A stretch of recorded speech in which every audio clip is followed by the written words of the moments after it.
everyone, and welcome back to my channel. Today we're going to talk about my top 10 romances. Out of all the romances that I have read, fantasy romance, regular romance, I'm still fantasy romance is probably one of my favorite genres, or at least in the fantasy realm. I like the romance aspect of it. So there's probably going to be a decent amount on my top 10 list today, but I do have some non-fantasy romances sprinkled in.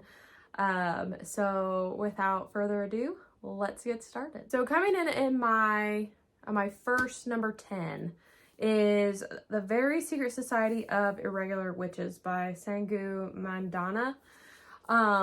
This was just a cozy, wholesome little romance. I absolutely adored it.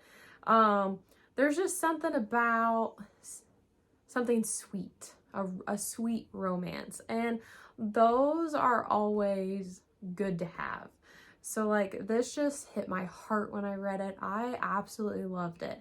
The premise to me was unique, just in the way of the whole plot behind it. So basically this witch, her name is Micah. She has a YouTube page and she does magic, which then there's a witch council and they don't really like that. Well, she gets a call from some random guy asking her to come and be basically the governess for 3 little girls. And they've got powers as well, but they don't have any, they have no idea how to use them. And so there's another reason why they want her to come and teach these girls. And so she decides to come live in the house and teach the girls about magic and how to control it. And then there's a caretaker of not only the girls but also of the estate, and he is kind of dark and brooding and doesn't necessarily like that she's there. But he him and her eventually get to know each other a little bit better, if I do say so myself. So, but this was just so sweet. So if you get a chance to pick it up, I definitely recommend this. I think I rated it a 4-star. I'd have to double check my Goodreads, but I really enjoyed this. So coming in at number 9 is The Love Hypothesis by Ali Hazelwood. So far, anything by Ali Hazelwood I love. Sometimes it's good to just have a romance to read that literally that is it. There's nothing else to wrap your brain around. It's just, what's the romance trope and is it gonna work out? Which usually, romances, they work out. But this trope is the student dates the professor. And she's a graduate student, and granted, he doesn't teach any of her classes, but still, that student teacher trope and fake dating kind of thing. I loved this just because I think I was just coming out of some dark fantasy, and this was so nice to read. And really, I like the combination that Ali Hazelwood does with bringing in STEM along with romance. I just think it's unique. I haven't read anything from it before, so I really enjoyed this. Number 8 is none other than the queen of romance herself, Book Lovers by Emily Henry. If there's one thing I love, it's books. But then to read a romance about two people in the book world, just perfect. Chef's kiss. Absolutely loved it. And small town setting too, so you get that little atmospheric vibe. I love this. So if you are into a girl who goes to a small town to get away, but then it comes across her rival in the publishing world, or enemy, something like that, and then they become lovers, and it's through books too, then I would pick this one up. Everything else that I have is now the fantasy romance. Most of these are adult. I think I've got one YA. But coming in at number 7 is The Serpent and the Wings of Night by Carissa Broadbent. This I really enjoyed. Not only was it romance, but it also had a plot. Don't get me wrong, a dark fantasy romance, I love that, but after a while, there's only so much you can do with that. There's gotta be some plot, and this had both, and I loved it. So basically, the synopsis of this book is you've got Aurea, who is the adopted human daughter of the vampire king. And he has trained her to basically kill vampires because she is prey. And then there's this tournament that she goes in, because if she wins, she can get the power that she needs so she doesn't have to look around every corner the rest of her life. But there can only be one winner. So basically everybody else who isn't able to get out of there dies. But then she meets Rain, and he's got an interesting backstory, but they kind of team up so that way they can get to the end, knowing full well that at the end, one of them is going to die to win the prize.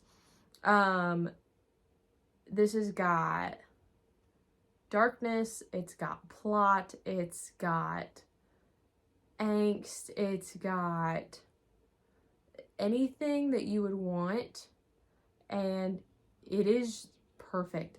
There's a twist at the end. Did I see it? No, not at all. So pick this one up. You will not be disappointed. Coming in at number 6 is The Kingdom of the Wicked by Carrie Mansicalo. When I first read this book, I was traveling a lot for work. So I was in my car a lot. So I listened to the audiobook on this, and let me tell you, the audiobook is great.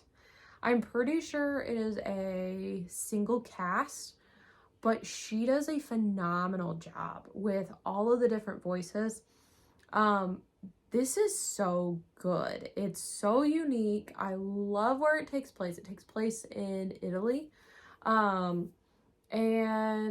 it has a combination between witches and demons, basically. And this is, I don't even know what to say other than you've got to read this trilogy.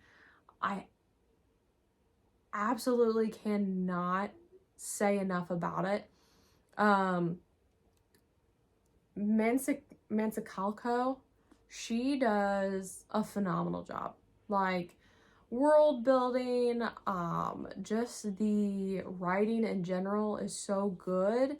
So I loved this. At first, I knew it was a romance, but when you read it, it doesn't really seem like that. It doesn't seem like a romance until you get to the second book. And I don't know why, but I loved that. That was just great. To keep you guessing, like, are they going to get together? Are they not going to get together? What is this? So I definitely recommend this series. Just to let you know, if you're not all into the spice, it's this first one is not very spicy, but it gets spicier and spicier in each book. So just a fair warn you. Coming in at number 5 is a book I recently read, and this one is just super wholesome, and I absolutely loved this. It is Yumi and the Nightmare Painter by Brandon Sanderson. This is about two people from two different worlds that basically they learn each other's world and they fall in love with one another because of them teaching each other and seeing what the other person has to go through day in and day out and being there for one another, especially when you're the only person that can like see the other. I loved this. Everyone says that Brandon Sanderson, he can't really write romance, and I would disagree. You don't have to write a smutty book to write romance, and this just proves it right here. I mean, when you read a book about a person teaching another person to do their daily job and how they come to want and love to be around one another and want to talk to the other person, I mean, that in itself is perfect. So I definitely recommend picking this up. I would recommend picking up the leatherbound edition, like his edition, just because not only do you get this beautiful cover, but you get beautiful artwork on the inside. It's absolutely gorgeous, this edition. But yeah, Yumi and the Nightmare Painter, 5-star. Coming in at number 4 it was the hit of 2023, and I haven't read the second book yet.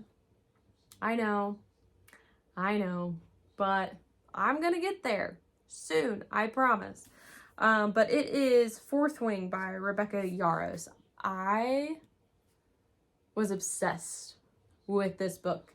I definitely could have finished it in 3 days if something didn't pop up where I couldn't read for 2 days. But I could not put this down. I love the angst between the two main characters.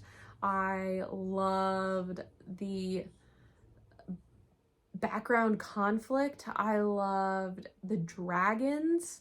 Like, I can't think of another book right now that I have read, and I can tell you I haven't read it, where there's romance and dragons. Love it. Love the combination.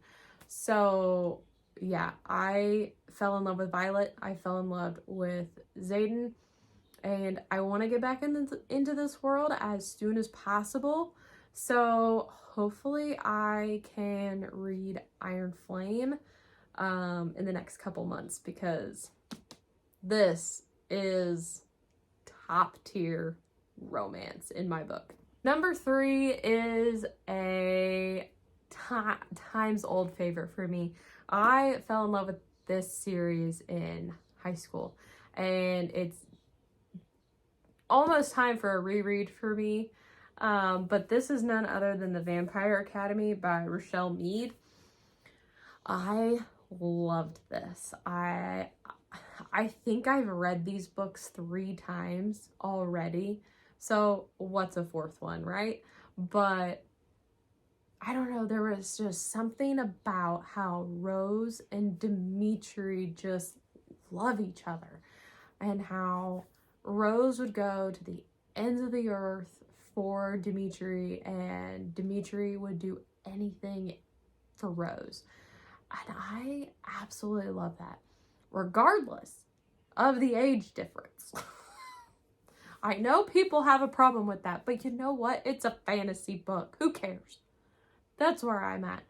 It's fantasy and fiction for a reason. But I loved the, like, makeup of this story that Rochelle Mead did.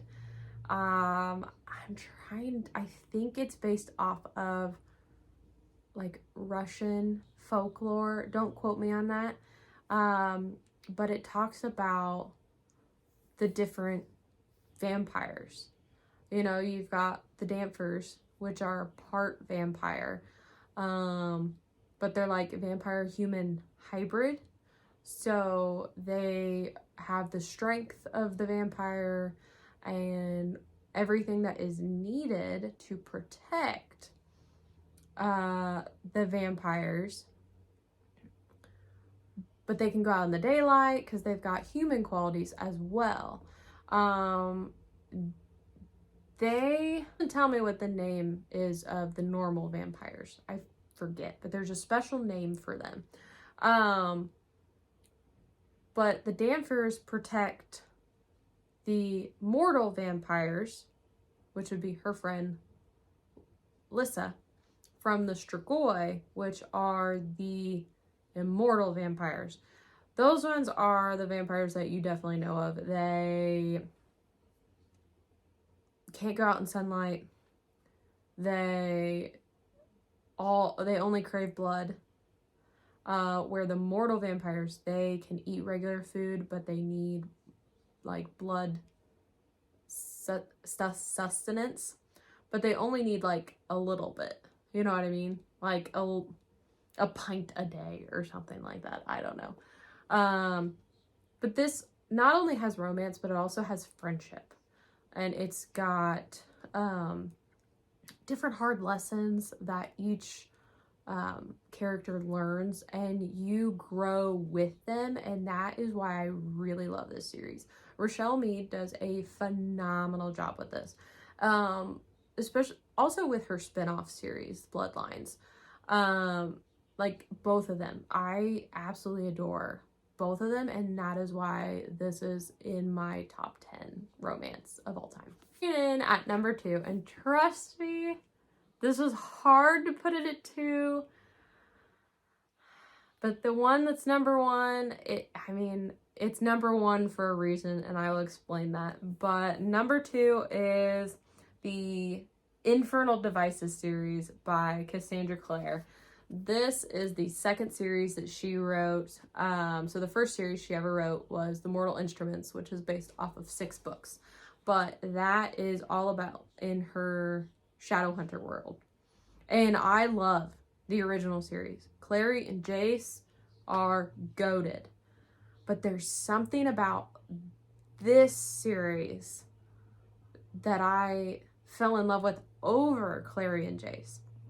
Like, I love Jem, I love Tessa, and I love Will.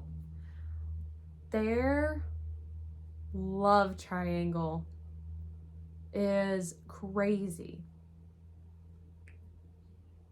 But the thing is, it's a love triangle, but they all love each other. And it breaks your heart. And I can't. This is one of the best love stories I have ever read. And it's YA. Cassandra Clare does such a phenomenal job with her sentencing, with her wording, with her phrases. And she rips your heart out, gives it slowly back to you, and then rips it again. And you do that for 3 books. And you still cry at the end, even if it's a somewhat happy ending. I love all of Cassandra Clare's Shadowhunter books, but I think this one is above all my favorite just because of Tessa, Jem, and Will. And if you haven't read these yet, please pick them up. It will change your life. Literally. I'm 30 years old and I still want to be in this world. And I plan to read these for the rest of my life. I plan to read these to my kids. Get my kids to read these. Like, I'm so excited to share this with everybody. So pick it up. Finally, my number one. And it's my number one because I have never felt this way about a book before. Ever. But really a series before. And I'm still trying to find that.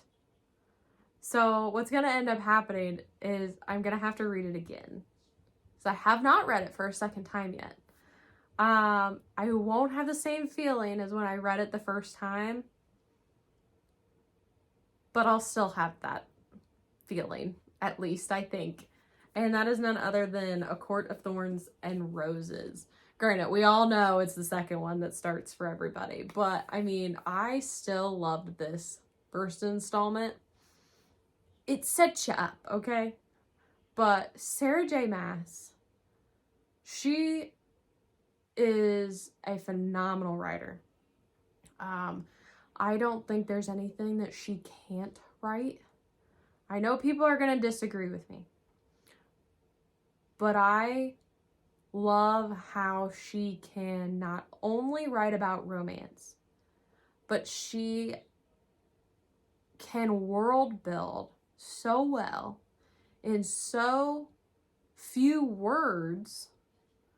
And she also has these plots all figured out, and you can't guess them. I've tried. When I read her Throne of Glass series, I tried.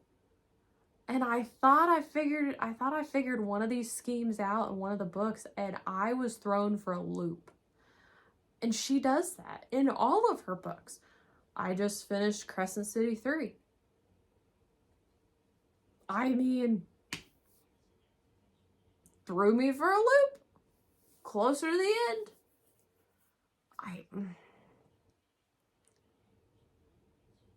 I love this book. This is why it is number one. This series. In full. Not just this book. This series. So if you haven't picked up ACOTAR yet, please pick it up. The first book, I will admit, you might be like, no.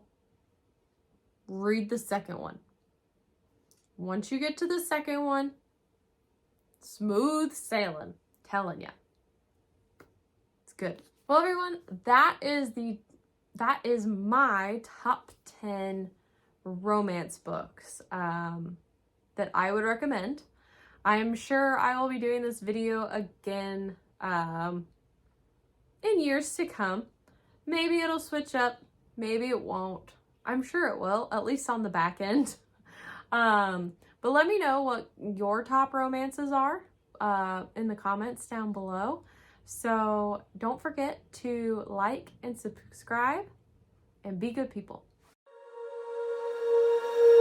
When you feel it's hopeless, when you think that you lost, oh, I will take your hand and we'll rise up from the dust. Oh, here we go, go, go, let us heal and grow. You won't be alone, we're unstoppable. Don't be afraid to show